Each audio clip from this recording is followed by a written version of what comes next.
In Commitment 2022, the 4th congressional seat has been held by a Democrat for at least 26 years. But as WXI 12's Fort Hatchett shows us, one Republican is hoping to change that this cycle.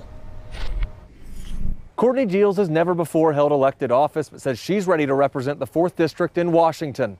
Everywhere you turn that you have a frustration, well, there was a big old $1 million grant from the federal government pursuing something. So something like in education right now, a lot of this gender theory and critical race theory, it's in every single state, in every single county. So that's not a state problem. That's not a county problem. That's a federal government problem. Geels lives in Durham and has been an emergency room nurse for almost 10 years. And she says the pandemic inspired her campaign. Ultimately, what pushed me to run was both of my parents are respiratory therapists, and they were forced to take the vaccine when they didn't want to. And it really wasn't about should they have taken it or should they not. It was about the fact that they didn't want to, and they were frontline of the frontline healthcare workers. And that was the point in which the federal government decision making was touching my family, and I couldn't stand for it anymore. Geels believes the nation's challenges stem from federal involvement and wants to rein in spending.